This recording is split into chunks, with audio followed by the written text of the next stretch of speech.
The Look Alive podcast is sponsored by Sonic.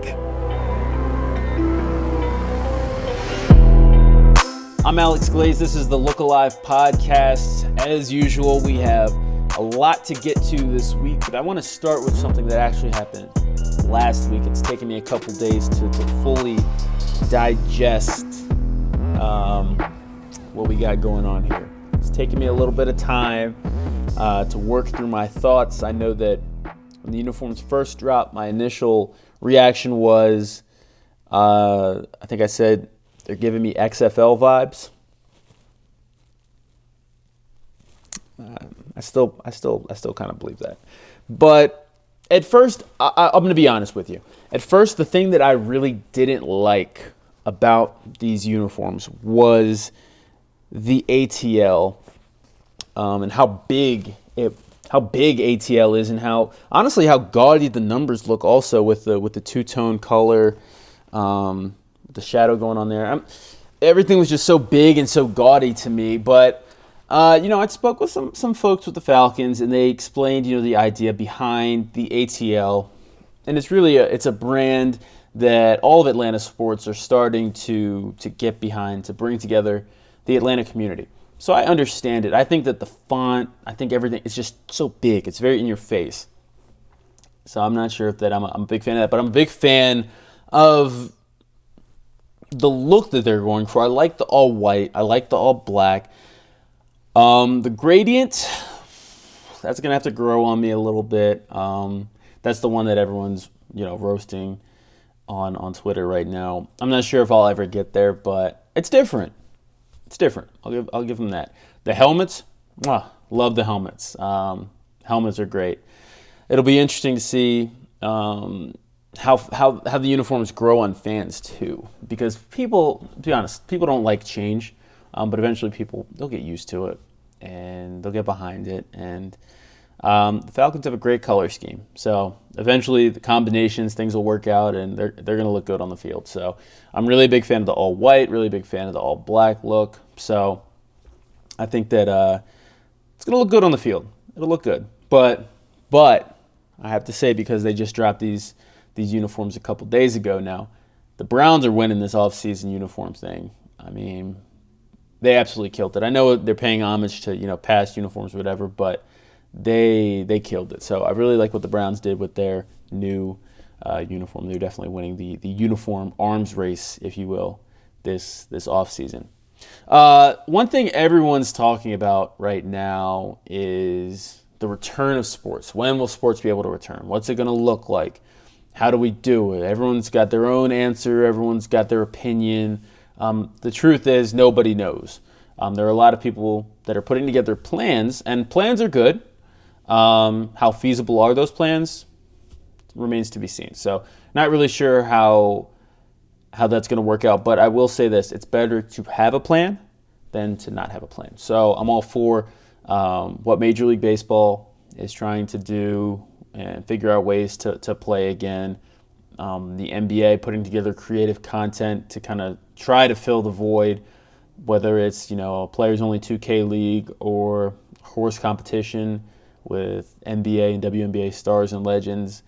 I like the creativity. They're trying to entertain us. They're trying.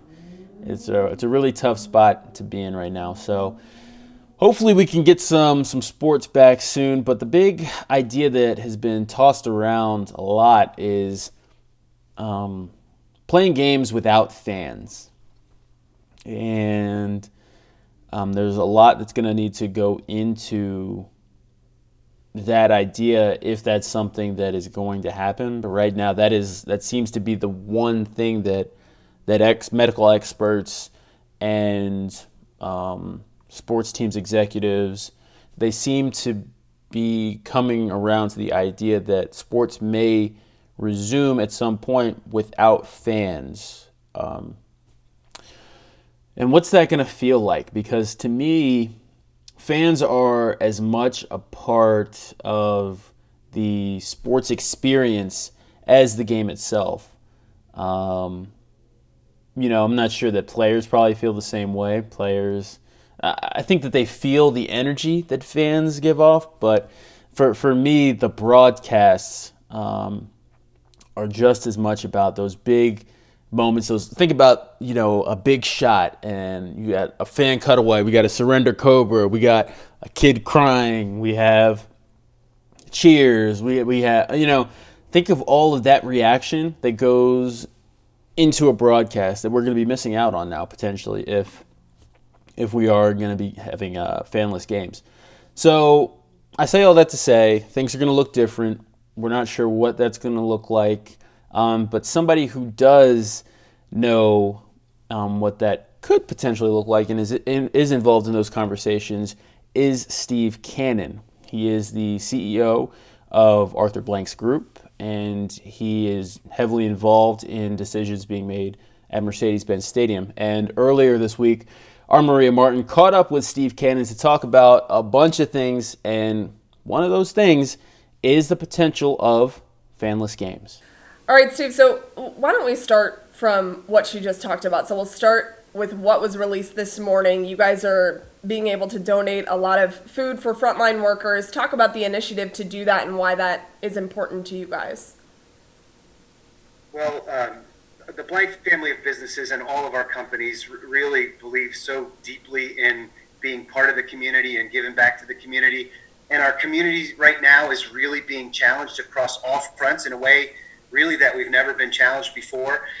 So one of the initiatives that was just announced this morning is that we're using the capacity at Mercedes-Benz Stadium for good. In fact, we've got the people and we've got the kitchen capacity, and we're now using that to provide meals for Piedmont hospital partners, those frontline workers that are kind of putting their all on the line, with this crisis. And it just feels good for us to be part of that. They're working so hard, and while we're at home sheltering in place, we want to be able to contribute. So we're providing meals for the frontline hospital workers. We're also working with Chris 180, whose focuses on the west side, right next to our stadium, and we're providing meals, about 3,000 meals a week for the west side, and about 5,000 meals per week for frontline hospital workers. How much food is already at the stadium, and are you guys preparing to cook it? How is that all working?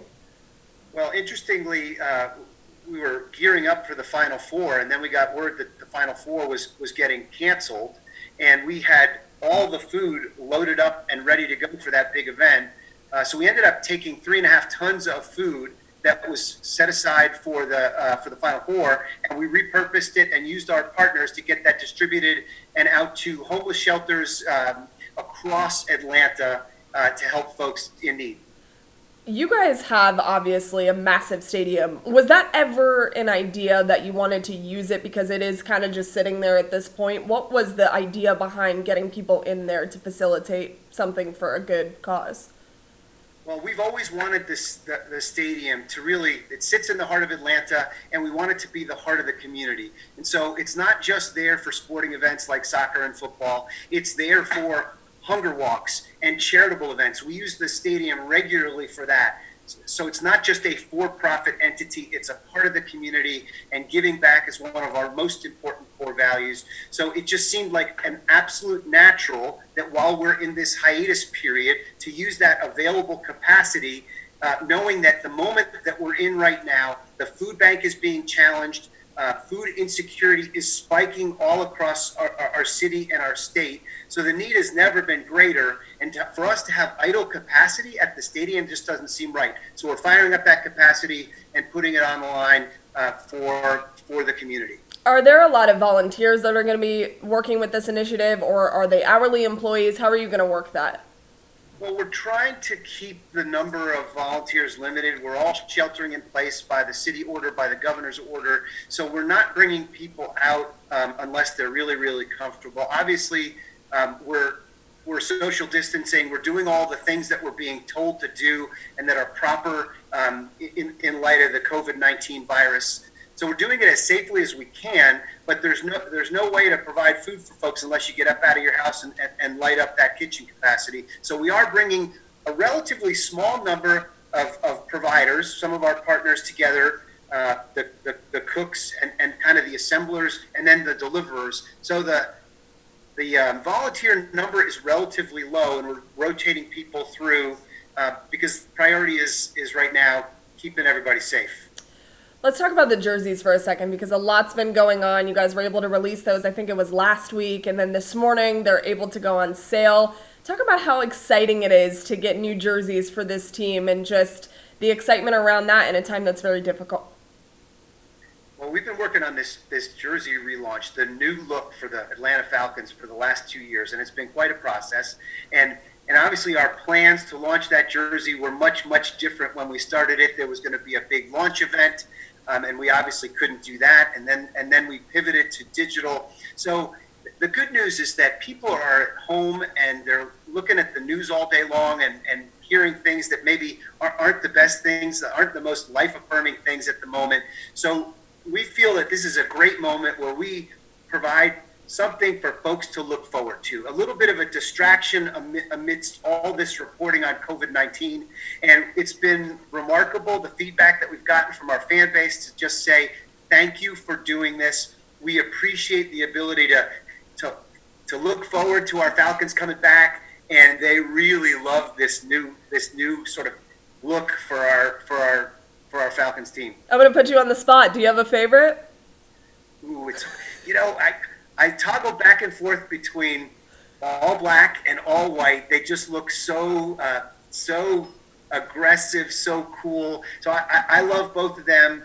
But this new gradient jersey that kind of fades from black to red, which sparked a little controversy at first. When we first launched it, everybody looked at it and said, I'm not so sure, but it's amazing. In only just a week, the opinions have shifted and folks are embracing it. So, it's one of those, which of my children do I love most? I say I love them all equally, so I'm going to give you the same answer. I think they're all beautiful. I can respect that. All right, we're going to go back to what you guys are doing as an organization to give back. You guys have done so many things, not just what you guys have announced this morning. It's over the last week, over the last couple of weeks. You guys have really pushed hard to give back to the community. Why is that so important to you guys? Yeah, it starts with our owner, Arthur Blank. He's a guy who I consider one of the best owners in sports. And it's informed by just a deep caring for community. And as I said before, our community is being challenged like it's never been before to essentially shut down an economy, to put as many people out of work as what's happened. It's just created an amazing need. And Arthur has always been at the front end of addressing needs. So he came out early at the very beginning of the COVID crisis and with a grant from his foundation, $5.4 million. The vast majority of that is going to get funneled through United Way here into the community to address those with the greatest need. And whether that's housing insecurity or food insecurity, it's there to step in and in whatever way fill the gap that this extraordinary set of events has created. You did talk about just now how, you're giving back to the community, but I think one thing that's really important is you guys are helping your stadium workers, the people that are there for events, the hourly employees. Taking care of game day associates is important. Talk about why that was an idea for you guys to facilitate that. This is really a stand and deliver moment for us as an organization, for Arthur. You can talk about core values all day long, and if put people first is part of your core values, you can't just live those core values in the good times. You have to live those core values in the toughest of times. This is one of those toughest of times, and our associates matter. They're the folks on the front lines, 4,000 people that bring an amazing level of hospitality to our fans and guests every time we open Mercedes-Benz Stadium.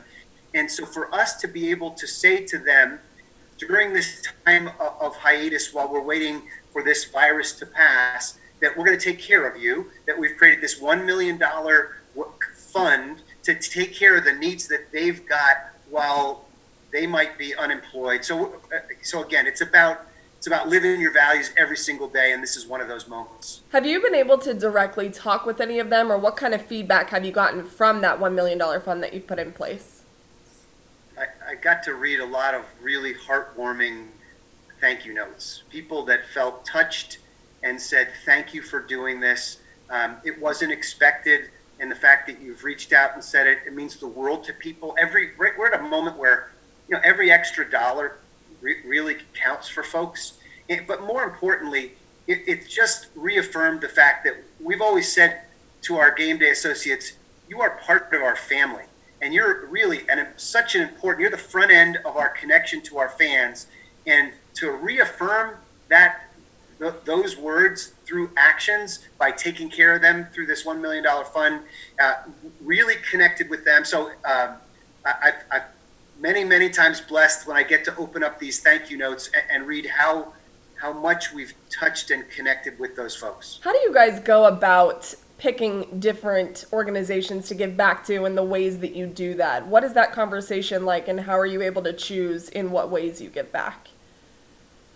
Well, it starts with Arthur and his family foundation that has really been kind of the front of all the giving. And really, Arthur, he's a real social justice guy. He's a care for the little guy. It informs so much of his philanthropy, where he's going to take care of those that maybe haven't had the best set of circumstances. So whether that's the West Side, and an area that has honestly been a little bit left behind in the prosperity and development of our great city of Atlanta, he's poured his time, his passion, and his energy and millions of dollars in philanthropy into the West Side, addressing hunger.